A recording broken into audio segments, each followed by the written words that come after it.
I always think that the amount and the deliciousness of the food served is indirectly proportional to the number of questions asked. And I'm right. So today is not as, I don't think it's as delicious as the other days. And the quantity is not as much as the other day. The other day I got only of 4, and today I got this much. So I'm going to tell the chef. So this is an indication of the deliciousness of the food and the amount.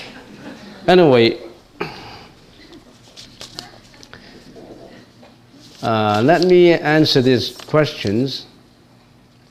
Venerable, you spend so much time and money to build this fabulous temple and monastery.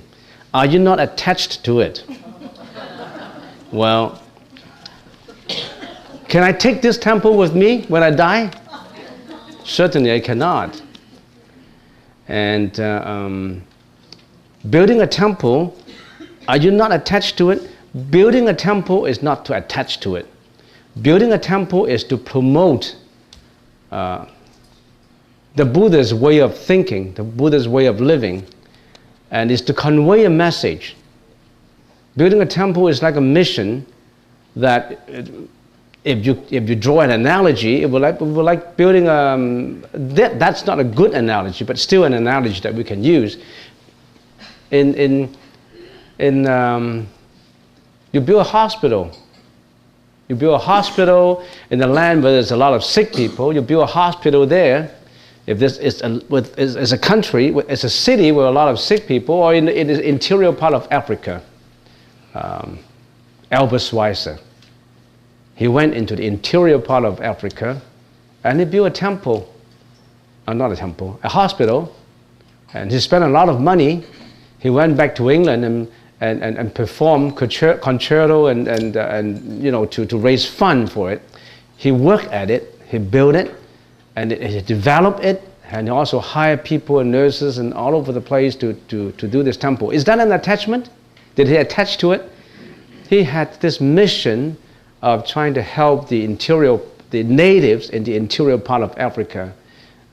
He built a hospital, and his mission is to cure the disease, to help these poor natives. And he didn't attach to it. It's the same analogy. A hospital saved lives, one lifetime. But a temple saves eternal life. If a person gets sick, he goes to a hospital and he got cured, you know, he get well again, you save his life. But you may not have saved his wisdom life. If he came into the hospital as a selfish, egoistic individual, he went out the same. He's got health again, he's healthier again. He was extremely sick and he was going to die. He goes to a hospital and he got cured, comes out. He goes in egoistically and very selfish and he go out again, the same. But in the temple, it's a little different. The temple cure not just the physical body, the mental body, the mentality that affects the eternal life. Because if it's not cured in this life, as far as his mentality life is concerned, his wisdom, he would reincarnate into the next life. Reincarnate again and again and again. If during the process of reincarnation is performing bad deeds of what? Stealing, killing, committing all crimes and committing all immoral actions, then he will be in the loop of reincarnation again.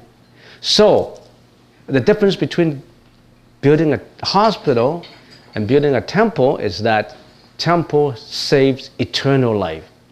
It saves mental sickness. It saves life eternally. You never have to get back to reincarnation again. No more suffering for him. Not to mention just suffering of certain sickness, but the hospital only cures the short-term, one-time deal. So you see the difference?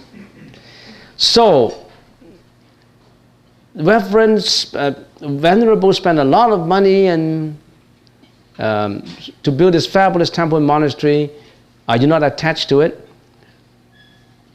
You can say I attach only to the mission of building it.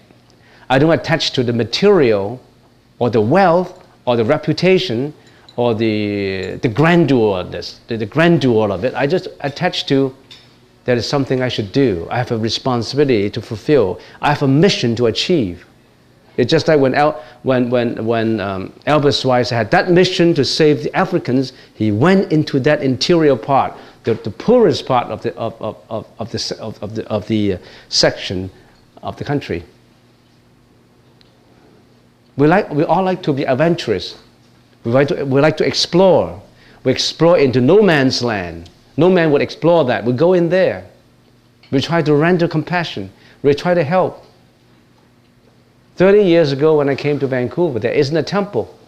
No temple. No Buddhist temple, except for one on 49th Street. That is a modified church. And then we say, oh, we're going to have this mission to fulfill.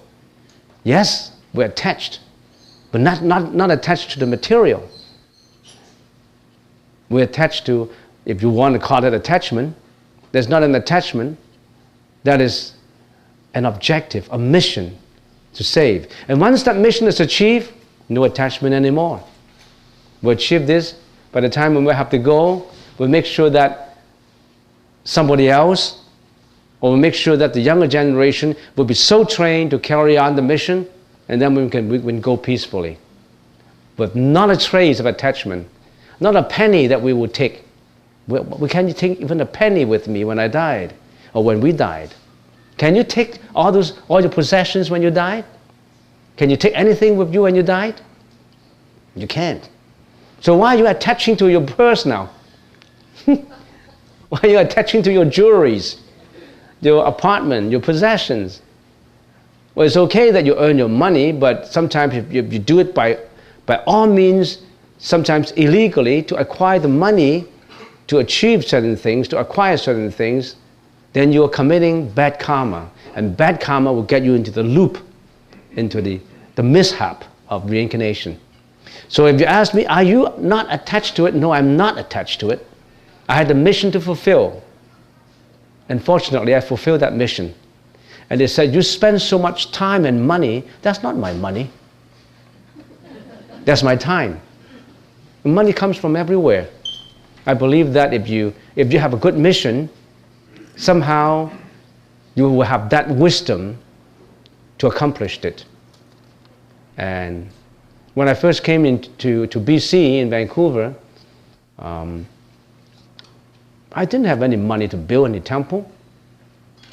What I got is a little bit of time, and then we gather all this energy together, gather all this money, all this fun, and over the 30 years, we'll build a fantastic temple. Yes, because people appreciate the temple. It's become one of it's even become a tourist attraction of Richmond. Not to say it's religious connotation, it's spiritual connotation, which is quite helpful to people in the Lower Mainland. Not only that, all across the nation, all across Canada, they all know about this temple. So I don't attach to it. I have a mission to accomplish it, and I have a mission to maintain it, and I have the mission that when I'm still living, I want to carry on the mission without taking a rest. The mission is fulfilled. I built this temple, but somebody say that's the time when I should go on holidays. But well, going on holiday, it's not as happy as carrying out the mission. You have to find joy in what you're doing. To some people, being a volunteer in hospice care is extremely yucky. You know, who wants to hold the hands of a dying patient? For some people, he's compassionate. He wants to hold hands of a dying person and comfort him or her to make her pass away peacefully. That's the difference in karma. That's the difference in outlook. That's the difference in personality. Who would like to look at a dying person? It scares me. I want to get away from him. But there are people who like to help dying people. So, I think I already spent 10 minutes for this question. I don't want to carry on, and I have a problem of linger on a question, thinking that my answer is not satisfactory enough. I'm always looking for the perfection in answering question. That's my problem. So I'm not going to attach to that idea. Okay.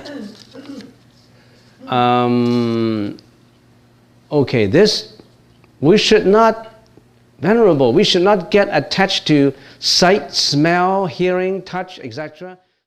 So are you saying, I'm only guessing the question, are you saying that when we're attached to sight, smell, sound, and hearing, then also says that we don't attach to the Dharma?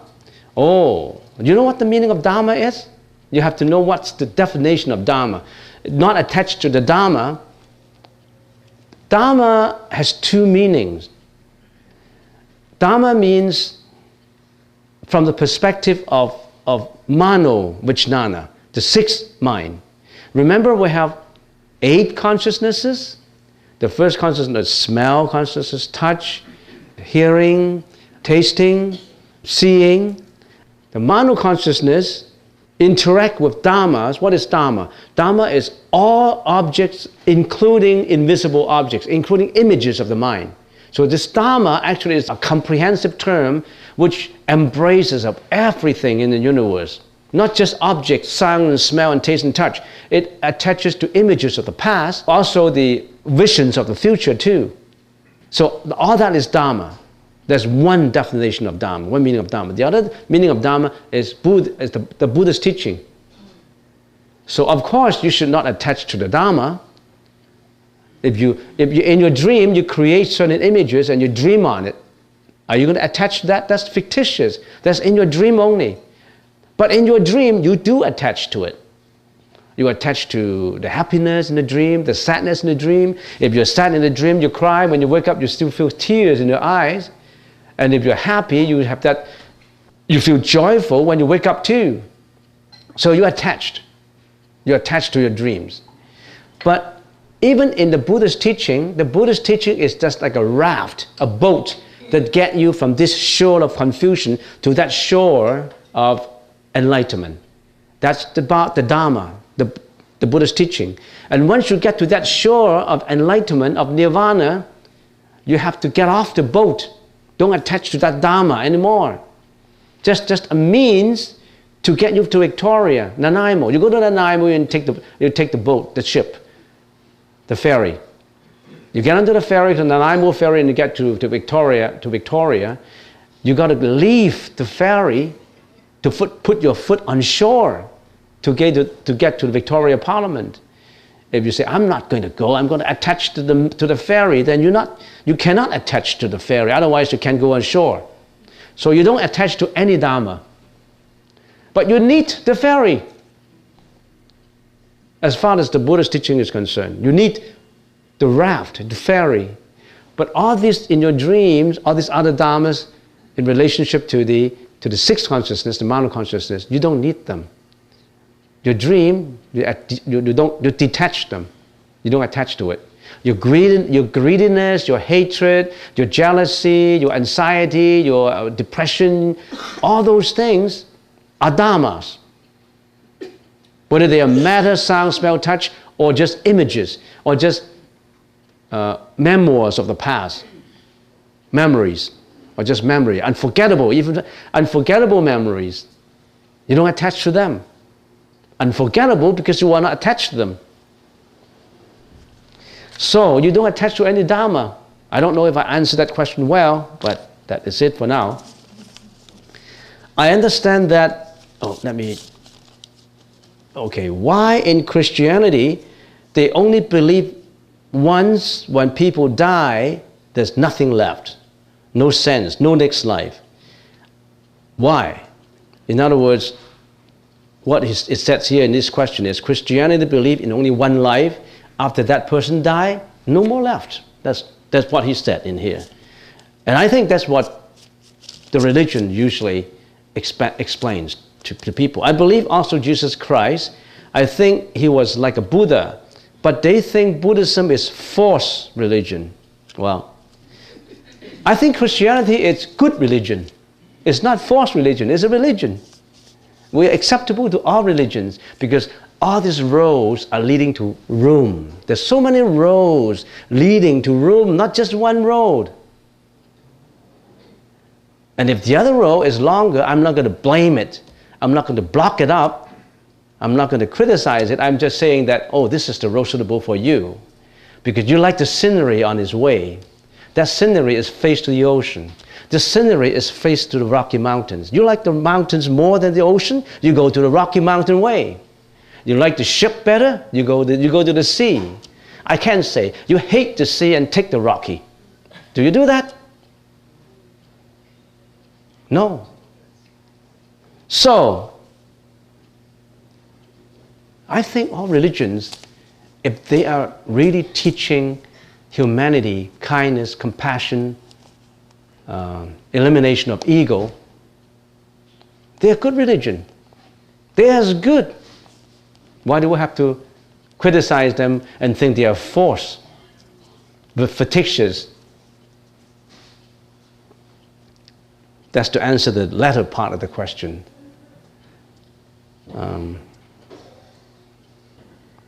So you know that when next time when you go to Rome, not more than just one route. There's so many flights going there. Not just one flight. And when you go to Rome, they even allow you to throw not only one coin in the fountain, three.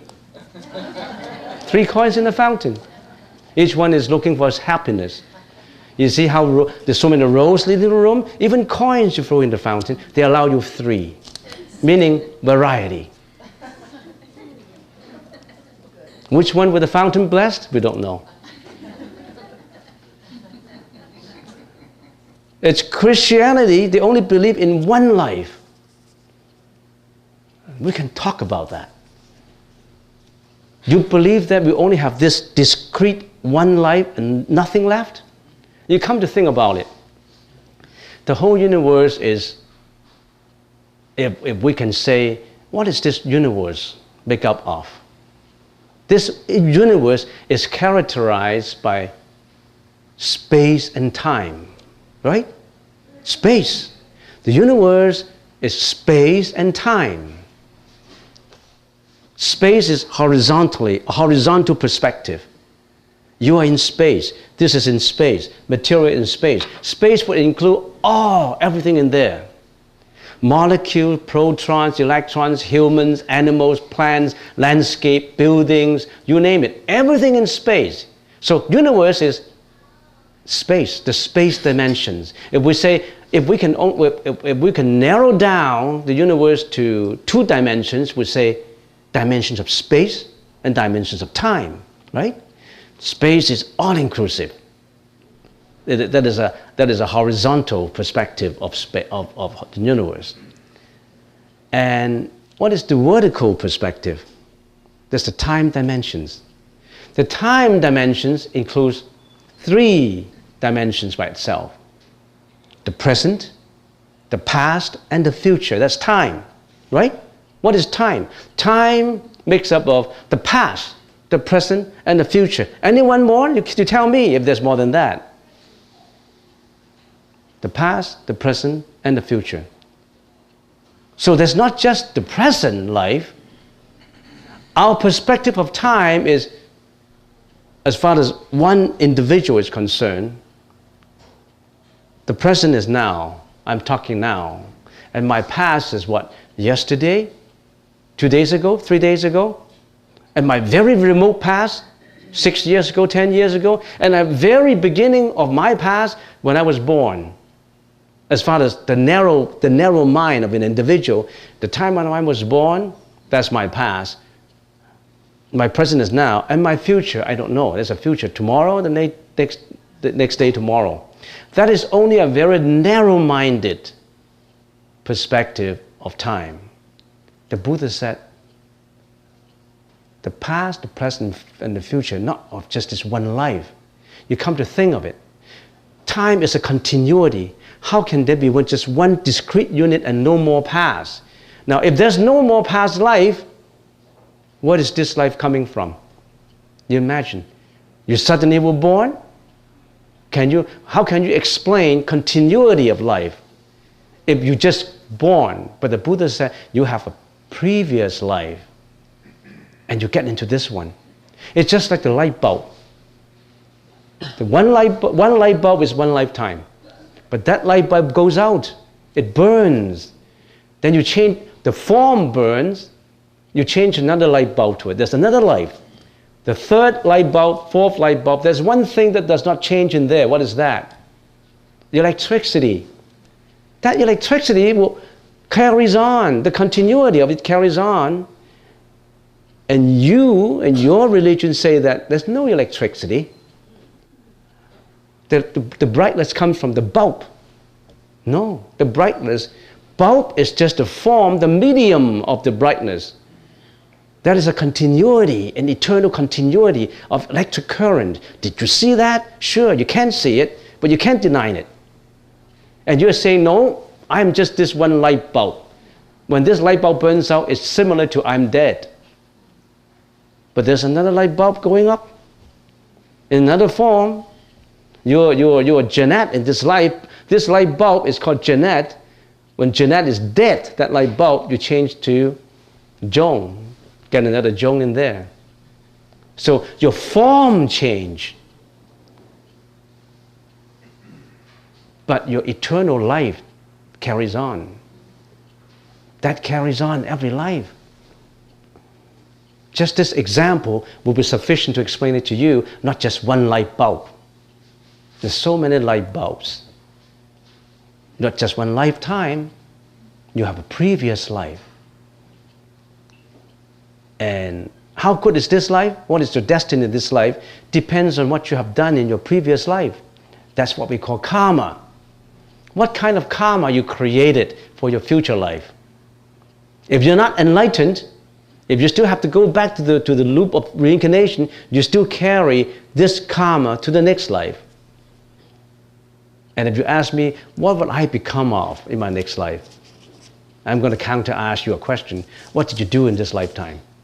If this lifetime you're compassionate, you're helpful, you're responsible, you're only doing good deeds, no bad deeds, you could be qualified for going to heaven, to enjoy extreme happiness in there. Not into the victims of hell, not as animals ram. But the Buddha said heaven is not the ultimate objective. Because after you enjoy all your happiness, after you get all this, we call it the payment of your own karma, the what do you call that? The retribution. The retribution, you get the retribution of this karma, you enjoy all the happiness, and when the time is due, you still have to get back to the loop to come back again to other reincarnation. So, I remember 2 years ago when I was lecturing at the Hong Kong Poly University, the principal, the headmaster in there, he believes in Buddhism. And I once asked him a question, how come you get started to be interested in Buddhism? Because he's actually lecturing and teaching. He's a scientist, a very famous scientist. He's the principal of the university, the president of the university. And he said, I'm a scientist, I study science. I always look at equity, I look at fairness. When I look at Buddhism, I think it is fair, he said. If someone passed away and there's no next life, it's not fair. Why? Because if I did a lot of bad things in this life, I kill, I lie, I commit sexual misconduct, I don't have to be responsible for it. In my next life, I'm dead anyway, so I can be a criminal. As long as I like it, I can kill, I can do anything I want because there's no karma. There's no causality. The karma will not be carried back, will be carried to the next life, so there's no causality. There's no cause and effect. How can you deny cause and effect? If you don't believe in the continuation of life, if you only believe in one life, you are cutting off the understanding of cause and effect. Because if you did something wrong in here, in this life, You won't get the karma because you won't appear again. So that's a very dangerous concept. That's the concept of the criminals. I do what I want as long as I'm happy. I can kill, I can rape, I can do whatever I want because I only have this life. As long as it satisfies my senses, I'm okay. But things are not like that. Because if you do create any bad karma, you carry it to your next life. You suffer yourself. You're responsible for your own action. You're responsible for your behavior, for your own thought, for your speech. So this president told me that's the main reason I'm interested in Buddhism. Because it's fair. Otherwise, it's not fair. For someone who did bad things, what's going to happen to him? Nothing. And it also explains a lot of differences in destinies. How come people are born rich? Some people are poor, some people are healthy, some people are handsome, some people are ugly, some people are kind, some people are unkind. That's because of your destiny, and that's because of your own karma that you have created. You created your own education, you created your own background, you reveal your own wisdom. And this continuity, past, present, and future, connotates one very important concept, causality. This question, I can go on. I already spent half an hour on it. No. So, is this satisfactory enough for you? If you have just one life, you cut off the current. You don't recognize the electric current. You only recognize that bulb. You only see things on its superficial meaning. You don't dig deep into it. And it's not fair. How can you explain differences in destinies? But your religion is a good religion, though. Because finally you will get to that destination. Because you like to take the longer route. You want to go by the sea. And somehow you enjoy the breeze. And you also enjoy the stormy weather, though. The waves, the ups and downs. Okay? This is a Chinese question. 请问师父，戏剧偈语是什么? The question asked is, what is the four-line stanzas as expounded in the text that we just mentioned? There's so many four-line stanzas in there. I'll tell you which ones. But the four-line stanzas is just a specific denotation of it. Any meaning in there that contains the meaning of the four-line stanzas will be sufficient. If you explain that to other people, the merits will be tremendous, will be even more, even as great as, more than the merits obtained by donating as much as the sands of the Ganges River, that much. In Buddhism, the concept of reincarnation is very important. Where does it come from? Why is it so important? How can Buddhism be so about reincarnation, be so sure about reincarnation? Now, I already have explained the first part of your question. The one I'm interested in, how can we be so sure about reincarnation? How can we be so sure about reincarnation? In other words, how can we believe in reincarnation? How do we believe it? How do we know that there was a previous life and the next life? There's so many ways. As I said, how do you believe in things? When you believe in something, there's so many ways to believe in it. And let's not talk in terms of the philosophical concept. Let's say there's so many people born with ingenuities. They're geniuses. Some 5-year-old born with playing the piano and Bach or Beethoven, at the age of 9 could compose music. He brought his genius from previous life. And some people even remember previous life experience. That happens there's been studied for 100 years by the Western scholars, and the most significant of whom is Anderson. You search into the internet, Anderson. He conducted thousands of reincarnation cases. I think it's Anderson. You check in the internet for reincarnation, you got so much literature about proofs for reincarnation. I don't have to go through it here. The most significant of which is Anderson's. He spent 60, 50 years in studying cases of reincarnation. He stationed in India for 20 years to study a lot of cases about reincarnation. And you can research into it. So how can you be so sure about reincarnation? Well, that's the source. There is a passage in the Sutra of the 42 sections that discusses the relative merits of giving alms to various kinds of beings.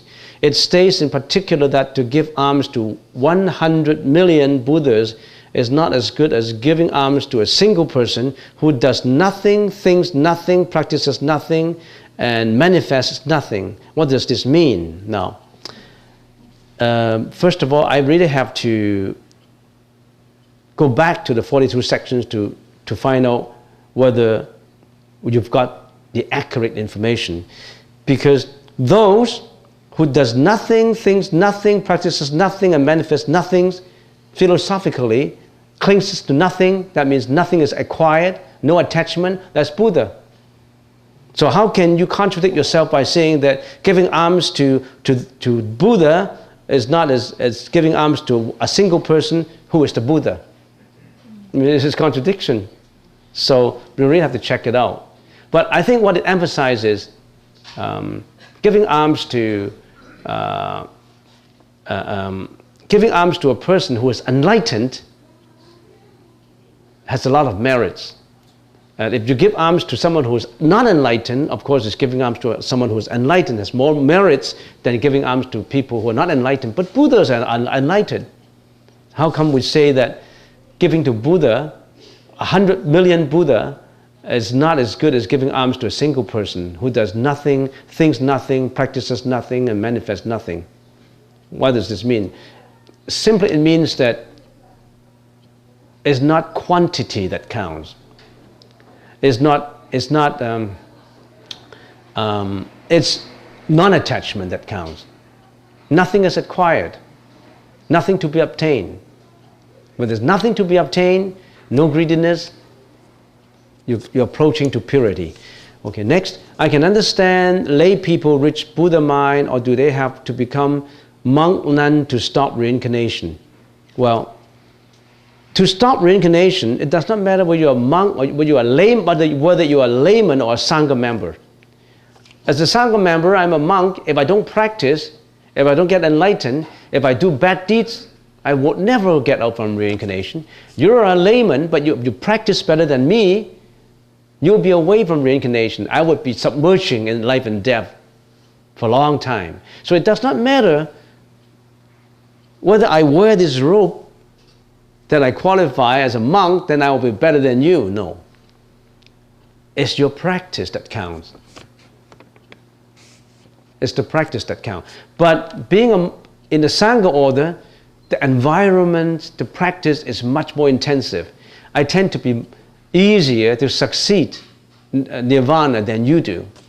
Because you're a layman, you're always with your family, you're attached to love, you're attached to wealth, food, reputation, money. You don't have time to practice. But in this environment, it's easier for us to detach. It's easier for us to build up merits. Easier than you. Because you will go home, when you go home, you watch television. When you go home, you speak over the phone for 1 or 2 hours, chit-chatting, sometimes gossiping. And you go from one temple to another. In the morning, you go to temple A, in the afternoon to temple B, in the evening, you go to temple C. You're like a rolling stone that gathers no moss. So you try out different centers, and you want to rely on God, Buddha, Bodhisattva. You rely on everybody who's powerful. So that at the juncture of urgency, you call all of them to come to help you. You call Buddha, you call Jesus, you call, all of them. You feel it's better, safer to do it that way. So it does not matter whether you're a monk or nun or a layman. Reincarnation practice is the most important. Arya Avalokiteshvara said he won't rest until everyone is saved. So really, in effect, if we get out of time, space, everyone is saved. Until everyone is, he said he won't rest until everyone is saved. Now, those who have the seed, who have cultivated the seed of enlightenment will be saved. But those who haven't got the seed of enlightenment, we don't know when he will be saved. But if we extrapolate logically, if there's always people who, the Bodhisattva and Bodhisattvas always come for saving, finally I think people will be saved. But it takes a long time for people who don't understand, who don't have the seeds. So building a temple is to cultivate these seeds. Whenever you enter the temple, you see all this, you listen to the Dharma, you know the Buddha's teaching, then a seed is planted in you. Seed does not mean the real fruit, the seed. Seed means the energy, the memory that is implanted in your mind. The energy, because whenever you see, everything I touch, everything I come into contact with would be in my consciousness, in my computer. It's key in the keyboard into my memory. So building a temple or calling them to come for a vegetarian meal would have that seed of reincarnation, of enlightenment. That would, when the time comes, when fertilizers, when the sunlight comes, it would sprout. It would sprout into fruits. So everyone will be saved. For some who don't listen or who continue to commit bad karma, it takes a long time. There will be a long time of suffering for him or her. So it's better to be earlier. I understand that in Pure Land practice, one must cultivate faith, vow, and practice. How do I strengthen my faith without it being blind faith, and it's the faith that is to be developed, the faith that Amitabha Buddha exists, that this Pure Land exists, and that I can go there with vows and practicing Buddha name recitation. How do I strengthen my faith? You already said it. But if you ask this question, I don't think you have really the good faith. You're still doubt and you're still suspicious. A faith is you believe in, I'll be reborn in there, in the Pure Land. I will have faith and I continue to practice. So this question, it takes a time to answer it. You keep on the faith. It's not blind faith. If you think that believing in the Pure Land is blind faith, you didn't understand it enough. You really have to dig deeper into it. If you understand Chinese, then you come to listen to I have a lecture on Wang Sheng Lun, a lecture. I have a lecture in Chinese. I don't know who asked this. Probably, I don't know. So you have to come and listen to lectures. As a monk or nun, or for people who take the 5 precepts, are you allowed to take remedies with a little bit of alcohol? Yes.